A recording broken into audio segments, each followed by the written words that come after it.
I am so sorry, no this journey has nothing positive for me. मेरे लिए कुछ भी पॉजिटिव नहीं निकला. If I will get a chance to redo it, I will probably never do it. ये है अमित किल्होर, जिन्होंने UPSC में अपने 8 साल दिए, जिसमें उन्होंने 6 मेंस क्वालिफाई किए और 2 इंटरव्यू भी क्वालिफाई किए, लेकिन कभी फाइनल सिलेक्शन लिस्ट तक अपना नाम नहीं देख पाए. और ये कहानी सिर्फ अमित किल्होर की नहीं है. ऐसे आपको हज़ारों बच्चे मिल जाएंगे जिन्होंने जो इस एग्ज़ाम में अपीयर तो हुए, लेकिन कभी फाइनल लिस्ट तक उनका नाम नहीं आ पाया.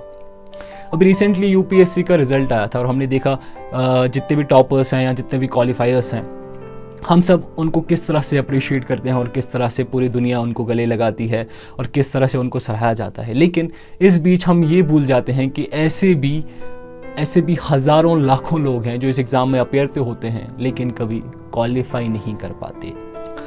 रफली मैं आपको एक फिगर बताऊं, हर साल इस एग्ज़ाम के लिए 10 लाख लोग अपेयर होते हैं और उसमें से सिर्फ 1000 बच्चे सिलेक्ट होते हैं और बाकी के बचे हुए बच्चे कभी फाइनल लिस्ट तक नहीं पहुंच पाते.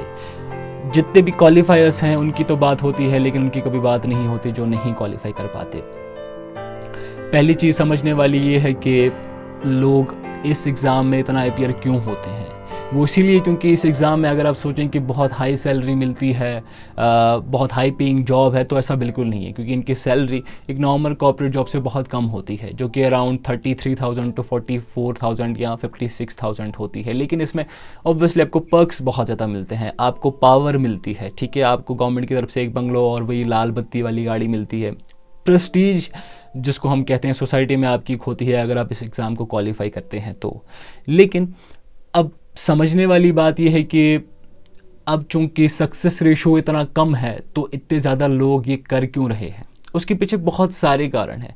आपके इर्द गिर्द एक माहौल बनाया जाता है और मोस्टली कोचिंग इंडस्ट्री इसमें बहुत वाइटल रोल प्ले करती हैं. और मैं आपको समझाना चाहता हूँ कि ये कोचिंग इंडस्ट्री आपको कैसे बेवकूफ़ बनाती है. कोचिंग इंडस्ट्री चाहती ही है कि आप ज़्यादा से ज़्यादा अटैम्प्ट्स दो. वो ये कभी नहीं चाहेंगे कि आप पहले अटेम्प्ट में ही क्वालिफाई कर जाओ, क्योंकि उनका एक सोर्स ऑफ रेवेन्यू वहाँ से कम हो जाएगा. ठीक है, अगर आपको मैं बता दूं तो अभी जो करंट मार्केट रेवेन्यू जो कोचिंग इंडस्ट्री का है इंडिया में वो 58,000 करोड़ का है.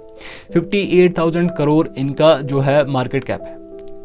अब अगर सिचुएशन इतनी ख़राब है, कोचिंग इंडस्ट्री आपको एक्सप्लॉइट कर रही है, क्योंकि आपको हर कोचिंग यही बताती रहती है कि अगर 1000 बच्चे ही क्वालिफाई कर पा रहे हैं तो आप उन 1000 में क्यों नहीं आ सकते. मैं आपको बताना चाहूँगा कि हम में से हर किसी के पास एक अनफेयर एडवांटेज होता है. और चाहे आप ये बात माने ना माने, लेकिन हर किसी के पास जो उनका ज़िंदगी जीने का तरीका होता है वो डिफरेंट होता है और उनकी जो इंटेलिजेंस होती है या स्किल्स होते हैं या टैलेंट होता है वो अलग अलग फील्ड्स में होता है. हर कोई IAS IPS नहीं बन सकता और ये सच आपको नहीं बताया जाता, क्योंकि आपको बताया जाता है कि अगर वो कर सकता है तो आप क्यों नहीं. क्योंकि क्या पता आपको उसके पास क्या रिसोर्सेज हैं. अगर आप ये मान के चलें कि अगर आप एक कोचिंग के लिए जाते हैं जहाँ रफली जैसे कि हमारे पास आप देखें दिल्ली में सबसे मशहूर जगह है इसके लिए ओल्ड राजेंद्र नगर, तो वहाँ रहने का आपका 1 साल का खर्चा करीबन कोचिंग मिला के करीबन 2 लाख का हो जाता है. तो अगर आप 2 से 4 अटेम्प्ट देते हैं तो करीबन आपका 10 लाख का खर्चा बनता है. और हम सबको पता है कि मोस्ट फैमिलीज़ वो एफर्ट नहीं कर पाती. मोस्ट फैमिलीज़ या मोस्ट बच्चे टाइम एफर्ट नहीं कर पाते. उनके पास अलग रिस्पॉन्सिबिलिटीज़ होती हैं, उनके पास अलग चीज़ें होती हैं करने को. लेकिन स्टिल आपको ये बताया जाता है कि कैसे आप एक IPS या IAS बन के कितनी आप लेविश लाइफ जी सकते हैं. और आपकी लाइफ का ये 1 पॉइंट सोल्यूशन यही है कि आप एग्ज़ाम क्वालिफाई कर पाएँ और बस आपकी लाइफ तो सेट ही है. Last year central consumer protection authority एक नोटिस जारी करती है 20 कोचिंग इंस्टीट्यूट्स को, जहां वो मिस एडवर्टाइजमेंट के बारे में बात करती है. क्योंकि हर कोचिंग इंडस्ट्री जब भी बच्चे क्वालिफाई होते हैं, अगर मान ले 1000 बच्चे क्वालिफाई करते हैं तो करीबन उसमें से हर कोचिंग इंडस्ट्री ये क्लेम कर रही थी 300 बच्चे तो हमारी कोचिंग से ही है, 300-200 तो हमारी से ही है, जो कि एक फॉल्स एडवर्टाइजमेंट यानी मिस एडवर्टाइजमेंट की कैटेगरी में फॉल करता है, जो कि सच बात नहीं होती. वो इसलिए करते हैं ताकि उनके पास एडमिशन ज़्यादा हो और बच्चे ज़्यादा से ज़्यादा आएँ. अब आप सोचेंगे कि अगर सिचुएशन ऐसी है तो गवर्नमेंट क्यों नहीं इंटरवीन करती. गवर्नमेंट इसलिए नहीं इंटरवीन करती क्योंकि गवर्नमेंट के पास ये बहुत बड़ा टैक्स का सोर्स होता है. आपको बताऊं कि जितनी भी कोचिंग इंडस्ट्री जो रेवेन्यू कमाती है उसमें से उनको टैक्स देना पड़ता है, जो गवर्नमेंट के पास एक इनकम बना रहता है। तो गवर्नमेंट क्यों चाहेगी उनका एक सोर्स ऑफ जो रेवेन्यू है वो बंद हो? ऑब्वियसली नहीं चाहेगी। लेकिन उसमें से सबसे बड़ा सबसे बड़ा रीज़न नहीं है। सबसे बड़ा रीज़न जो है वो ये है कि अब ये 10 लाख बच्चे अगर आप इनको यूपीएससी का चूरण ना बेचें, अगर आपको यूपीएससी का सपना ना बेचें, तो ये आपके पास आएंगे और आपके पास जॉब मांगेंगे। आपको पता है करंटली जॉब मार्केट की सूरत हाल कितनी ख़राब है, कितने कम जॉब्स है और बच्चे कितने ज़्यादा है। उस पे से ऑन टॉप ऑफ दैट अगर ये 10 लाख बच्चे भी आपके पास आ जाएं और जॉब मांगने लग जाए तो गवर्नमेंट के पास देने के लिए जॉब है नहीं। संजीव सान्याल एक इकोनॉमिस्ट है और एडवाइज़र भी है प्राइम मिनिस्टर नरेंद्र मोदी के। रिसेंटली उन्होंने एक पॉडकास्ट में बात की और उन्होंने कहा UPSC exam might be an inefficient use of time unless someone is genuinely interested in administrative rules. आगे वो कहते हैं, he argues that India needs more entrepreneurs aiming to become billionaires like Elon Musk और मुकेश अंबानी। अगर 2 minute के लिए सोच लें, सुंदर पिचाई या सत्या नडेला यूपीएससी क्वालिफाई करते तो वो भी गुड़गांव में किसी डिस्ट्रिक्ट में कलेक्टर होते। जबकि आप देखें अभी वो दोनों, एक तो माइक्रोसॉफ्ट को हेड कर रहा है और एक गूगल को हेड कर रहा है। तो आप डिफरेंस देख लीजिए कि आपके पास और भी ऑप्शंस है। आपको हमेशा कोचिंग इंडस्ट्री में एक बात कंटिन्यूसली बताई जाती है, जहां आपको बोला जाता है कि you should be very focused, you should not have a plan B, which is like the worst thing that can happen to you.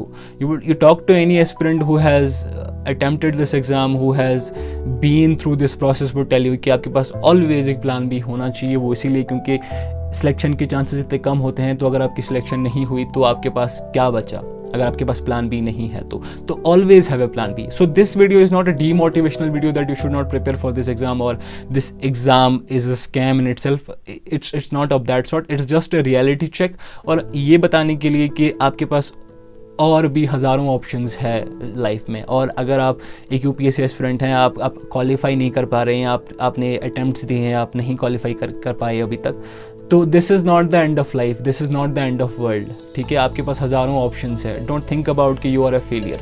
वैसे होता यही है कि जो मोस्ट एस्पिरेंट्स हैं, अगर आप बात करें, क्योंकि 5-6 साल या 8 साल किसी एग्ज़ाम को देना छोटी बात नहीं होती। उसके बाद जब आप क्वालिफाई नहीं कर पाते तो आपको ज़िंदगी भर ही मलाल रहता है खुद से कि आई एम ए फेलियर। आपका कॉन्फिडेंस शैटर हो जाता है, आपकी ज़िंदगी के जवानी के साल निकल जाते हैं। और ऑन टॉप ऑफ दैट आपको चूँकि ड्यूरिंग द प्रोसेस ये बताया जाता है कि you should not go out more often, आप मूवी देखने में आप टाइम वेस्ट कर रहे हैं या आप खेलकूद में टाइम वेस्ट कर रहे हैं, फैमिली गैदरिंग्स आप कट ऑफ कर दीजिए, अपने आप को एक कमरे में बंद कर लीजिए और फिर पूरी शिद्दत के साथ प्रिपरेशन कीजिए। या आप कोचिंग तो ज़रूर से ज़रूर ले, which is also capital train, जहाँ से आपकी जो है पैसे भी आपके जो है ज़ाया हो रहे हैं।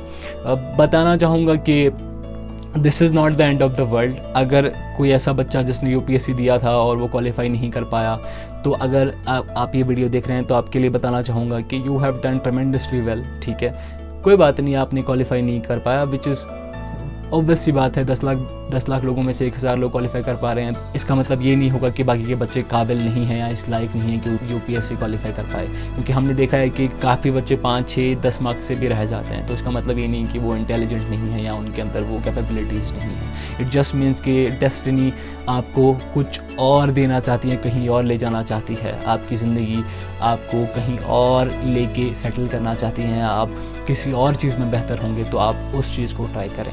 ठीक है, और ये भी बताना चाहूँगा आखिर में जाते जाते कि आप यूपीएससी एस्पिरेंट हो या ना हो, लाइफ में जो भी आप कर रहे हो, that's not the only thing that you can do. आपके पास हज़ारों ऑप्शंस हमेशा होते हैं। It's never too late to make a start. आप हमेशा एक नया फ्रेश स्टार्ट लेके ज़िंदगी रीस्टार्ट कर सकते हैं और किसी भी नई फील्ड में जाके अपनी किस्मत आजमा सकते हैं। आज की वीडियो में इतना ही। अगर आपको वीडियो पसंद आई है तो वीडियो को लाइक और शेयर कर दें और मिलते हैं किसी और वीडियो में। तब तक के लिए गुड बाय।